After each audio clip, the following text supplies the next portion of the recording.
Hey everyone, Happy New Year! We took the last couple of weeks off because it's nice to get a break every now and then, and now that it's 2025, we can finally get back to normal. Although I spent most of the past 2 weeks just enjoying the holidays, I did take the time to update our test bench and our testing methodology. Achieving good quality data is always a moving target, and I want to highlight what we did to do that. Here's what the test bench looked like for most of 2024, though if you've watched even just one or two of our videos, you will have probably seen this B-roll clip before. In this specific clip, the test bench is equipped with our Z790 motherboard from ASRock that we use when we're testing SSDs, GPUs, and CPUs. This setup definitely does what it needs to do, but I've had a few ideas on what I could do to make the test bench even better and also solve a few problems I've had. Anyways, here's what the test bench looks like now. The first thing you've probably noticed is that there's a small screen attached to the side of the test bench, and this is the primary upgrade for the test bench. This is actually a display intended for the Raspberry Pi and has a resolution of just 800 by 480 pixels. It's powered by a micro USB cable that plugs into the test bench, and it has just a single HDMI input that runs to the GPU.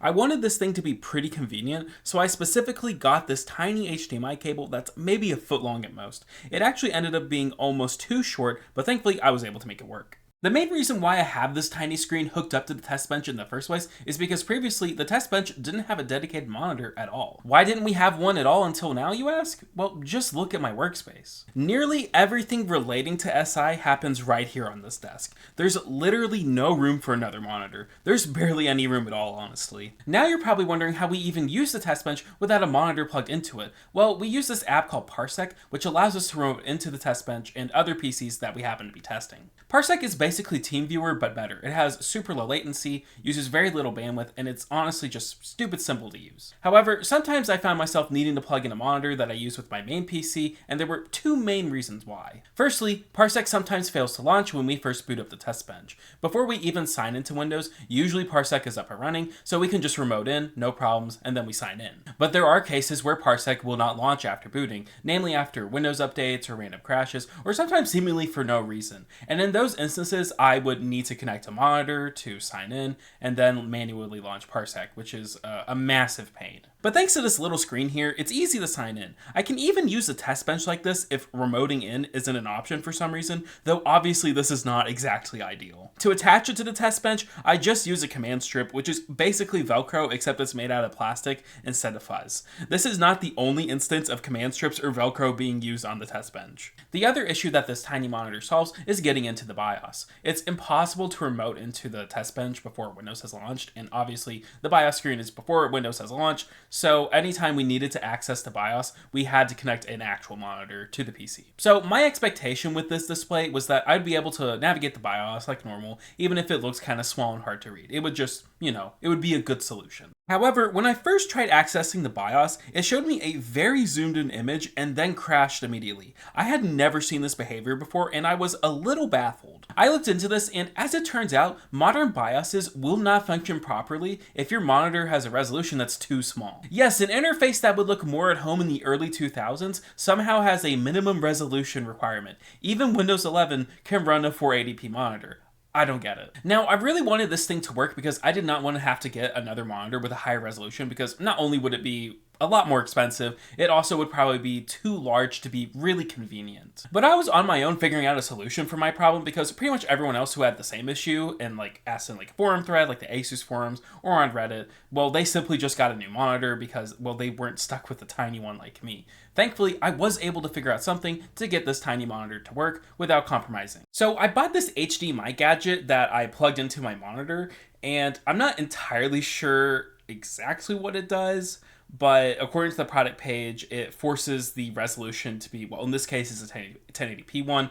There are also 4K ones, but I did not want to look at a 4K image on that tiny screen. So I ended up buying this thing for $7. Now, I had absolutely no idea if this was actually going to solve my problem, but since this thing is so cheap, I figured it was worth a shot. And it turns out that I was correct. This HDMI thingy was able to fool the test bench into thinking the monitor was running at 1080p, and now this little guy is the dedicated display for the test bench. I also made a few other minor quality of life improvements. Whenever we needed a dedicated monitor because we couldn't remote in, we would also need a dedicated keyboard and mouse because normally we would have the keyboard and mouse for my main computer remoting into the test bench, but obviously if we can't remote in, we need a keyboard and mouse. And if you paid attention to the shot of my desk, you could see that There is no room for another pair of those. But I had a pretty clever idea. Razer sent me their USB 4 dock to review, and this thing has enough ports to accommodate everything I plug into my main desktop. So whenever I need a keyboard and mouse connected to the test bench, I just take the cable from my main PC and then plug that into the motherboard on the test bench.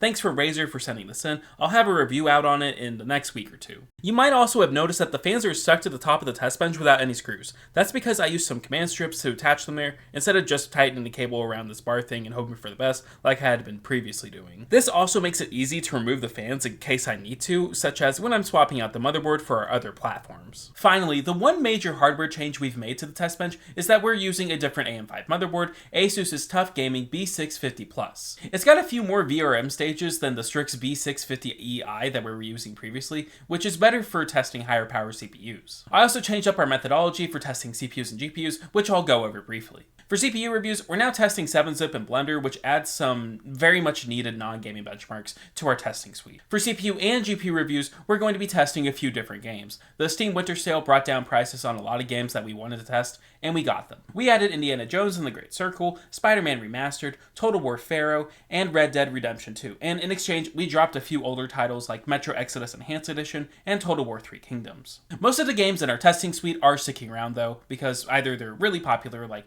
Counter-Strike 2 or Fortnite, or because they best represent their genre, like Civilization 6. Going forward, we're also going to be testing our LGA 1851 CPUs with Intel Application Optimization enabled, because LGA 1851 motherboards have dynamic tuning enabled, unlike LGA 1700 motherboards. However, we will be testing our LGA 700 CPUs with and without APO, because a APO versus non-APO comparison really only tells you how good APO is and not so much how good the CPUs are. And I believe that's everything we've done to update the test bench and our testing methodology. It's possible that we will change like a couple more things between now and the first video that uses the test bench, but those are going to be probably pretty minor. For 2025, you can expect us to upload videos on Mondays and Fridays, though I imagine that every now and then there will be a delay and we will just try our best to upload twice a week. The past 2 or 3 months since Silicon Insights started, it's been mostly a test run, but for this year you can expect us to put in more effort, more quality, and more consistency. Anyways, that's what we're doing this year, and I hope you'll stick around to see what the results are.